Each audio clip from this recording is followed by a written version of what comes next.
Hello malt mates, I'm Ralphie in the Bothy. This is the Whisky Bothy, where whisky reviews happen. Let me put these whiskies just out of harm's way at the moment while I introduce myself. This is review number 1105 extras, in which I'm going to compast and contrare. A little bit of word slipology there.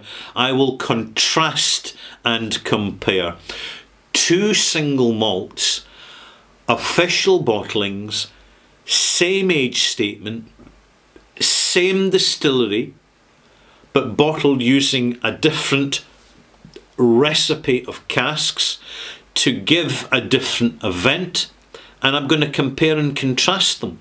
This is the whisky I've just reviewed in review number 1105. It's Hebridean Moon, Ledaig, heavily peated, 10-year-old whisky at 58.8%. And here's one that I've kept from way back when. It's in the archives. You'll easily find it if you want to watch this review. This is the standard Ledaig, 10-year-old, bottled at 46.3%.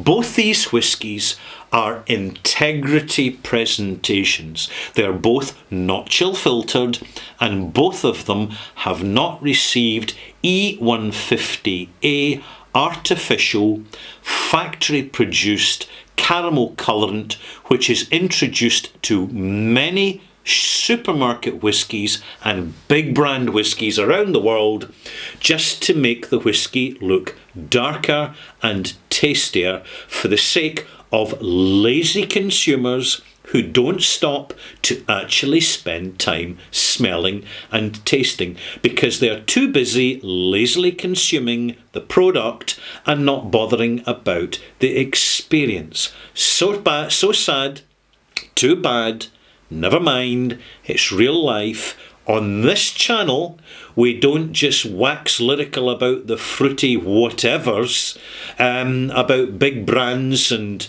in some backlit style mixologist's theme park. You're in the Whisky Bothy here. This is rustic, this is really old school, this is where we get back to basics. Because see the way the price of whisky is going, primarily with the absurd additional costs to the producers of whisky, and also the deflation of currency through quantitative easing and financial manipulative tools. Yep, do your homework. It won't take long for you to find out what's really going on. And I'm not judging it, I'm observing it. To know about it is to know so much more than folk around us, which helps us prepare, because we're learning from the past to prepare for the future. And this is one reason why I'm doing this review, to help you with my experience in knowing both these whiskies and advising you, are you ready to buy this one over this one? Because it's twice the price. This you can buy in the UK for about £37, and this one is nearer £80. So you may be thinking, hey, I'm paying double the money just for an extra few percentages of alcohol in the bottle. But it's not that simple. That's a superficial reading. And frankly, you'd be wrong with that assumption, because these are two different whiskies. This is not trying to be simply a higher strength version of this. There you can see by the natural colour, and this is what you can do with whisky when you've got natural colour with no added caramel colourant. I got there eventually. You can start to get accurate, helpful readings as to what's going on. You can see the difference in colour. It's glaringly obvious. This has got a lot more bourbon cask influence. This is a combination, in my opinion, of bourbon and sherry casks. Right, next. This is the glass from my review, my last review. It's been sitting there for about half an hour now. This is one I poured about 15 minutes ago, and I added 2 spoons, splash, splash, splash. So it was 3 spoons to this one, but only 1 spoon splash to this glass. So they are now approximately the same volume of alcohol in the glass. This has got the addition of 15 millilitres of water, and this has got the addition of 5 millilitres of water. So they're not exactly the same, but considering the original strength, it's certainly evening things out substantially. So what have we got? Let's start with the traditional value for money and highly recommended standard Lechaik 10-year-old. So if you go to my channel and go to the search box at the top, just put Lechaik and you'll get a run of all the reviews I've done of Lechaik over the last 16 years. Now, and it will include the recent one of this, which is quite complimentary and glowing, almost as much as this one. Yeah. We're getting raisiny notes, so definitely more of a sherry influence. We're getting competent, noticeable peatiness, but nothing too extreme. It's aromatic, spicy, absolutely. Bit of cumin, a little bit of clove in the background. Cinnamon, absolutely. Allspice, yes. A little touch of mace. Yeah. It's quite a spicy little number, this one. Taste.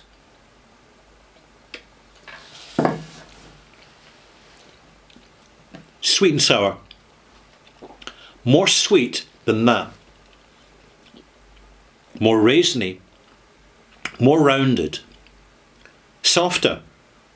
More delicate. For a heavily peated whiskey, to call that delicate, you could only do that when you're having a glass of this next to it. This is the standard monster version. This is the big monster version. And this is starting to explain why you're paying the premium you are, and why, if you're just a few years in whiskey, stick to this and get a bottle of Sinclair Rioja matured Lechaik, because it's banger.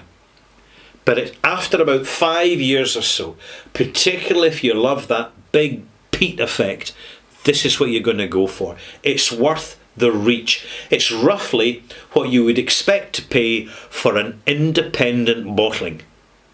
So it's not as if this is up at 100 and 120 pounds like some of the big brand names, which big brands, you know what they say about big brands, small balls? That's what they say about the big brands. Because it's all yap, yap, yap in marketing. And it's all about the sanitisation for palatability. This is why we don't buy the big brands, you see. They're stacked up in discount in the supermarket. When we're flavour chasing, it's got a lot to do with the calibre of the chase. And here we go.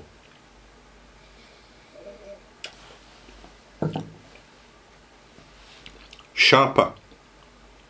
More dramatic, more fuser, more savoury. We're almost heading towards absinthe. You know that sort of bitterness you get in absinthe from gentian and wormwood herbs? You're starting to get a bit of that here. It's enormously minty once it's settled down and opened up. Delicious contrast of soft fruit, fresh fruit, white fruit, a little bit of touch of lychee right in the background, but predominantly it's melon. It's melon that's really carrying, and we're talking about yellow melons, not green melons. And you've got this complete juxtaposition, in other words, this playful interchange of intense peatiness with soft, almost vanilla and almost brulee creamy fruitiness. The creaminess coming from the barley. I wouldn't be surprised if these are different barley strains that they're using, because nowadays you've got options of different barley for different results. Chalice, Optic, and we're now in the age and the moment in time with Scotch whisky, because of the legal limitations of what they can do in producing stuff that's called whisky, that they're exploring grain varieties, legacy varieties, like, for example, Golden Promise. Something like this. Ooh, I've got to, excuse me. A fan gave me a bag of sweeties recently. Looking forward to them. I tell you what, German quality, always good quality. So this will probably be my next review, funnily enough. Ardnamurchan Golden Promise Legacy Barley. Cask strength. I tell you what, if you're really getting into your whisky now, now could not be a better time to do it. This is something I've been discussing in my Patreon channel with subscribers, and I recently mentioned during my Bothy Live, my monthly live stream, which I do for 2 hours. But there we go. This is my next review. Let's stick it out the way so we've not got too much distraction. So we're playing between these two whiskies now. Now, you may remember, not that long ago, in fact, I think it was review 1003, I'm sure it was, that I reviewed another whisky. It was called Kilchoman. Kilchoman Cask Strength Sanig and the Standard Sanig. So we've got roughly the same thing going on here with these two, but in a whole different palate. So back to the Standard 10-year-old. Nosing, sweeter, rounder, more raisiny, more kind of Christmas puddingy type. This, lighter, drier, flintier, more mineralated, more I wouldn't share, but no, minty. That's what it is. And I know what you're asking me now. Sweet, rounded, less dramatic. The Standard 10-year-old is simply less dramatic because it's been groomed for a more inexperienced palate. The Hebridean Moon, more dramatic, more volume. It's just louder in the way it blasts the peat out at you. As a result of which, it's not for an inexperienced palate. This is too much of a shock. But for those that really know their whisky, it's a very good step forward. And in terms of the quality of that event, at £80, yeah, I think that's acceptable value. Because bear in mind, in Britain, and I'm talking British prices, the higher the volume of alcohol, the higher the customs and excise, taxation by the state, not the government, the state, as they siphon and bleed out of the economy in order to sustain the bureaucracy. Right, now I'm going to do what you want me to do, and I know you want me to do it, so I'm going to do it. Here we go. Oh my goodness. Whoa. I've put the two together. Will it give me a third result? Will it give me a different whisky from this one and this one, just put together and averaging out? Quiet nose, by the way. The nose is really closed down. I wasn't expecting that because this is the first time I've done it, but you can definitely see the Scotch mist creeping in over the peat bogs now.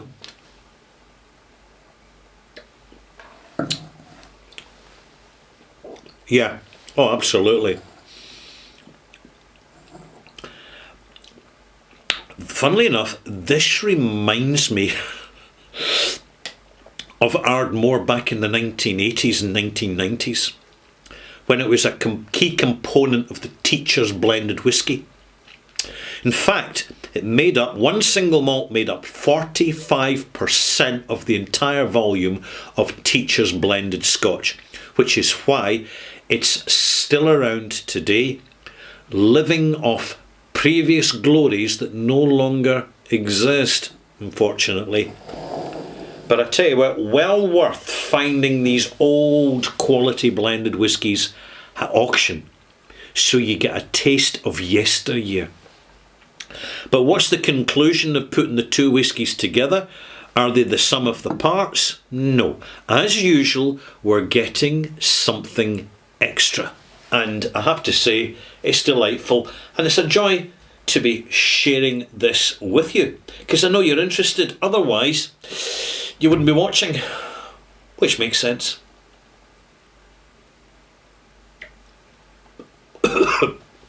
Oh, excuse me.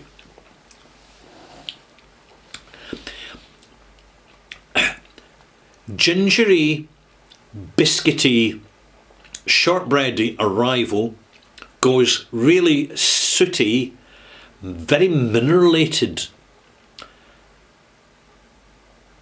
and minty. The mint's coming through now. Good long development, soft, velvety, grainy finish with a real whip in the tail, tang of peatiness. I hope you've enjoyed this review.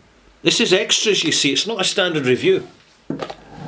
At this point, I'm really just kind of riffing, sharing my experience and helping you to make faster progress on your whisky journey than I've ever made on mine.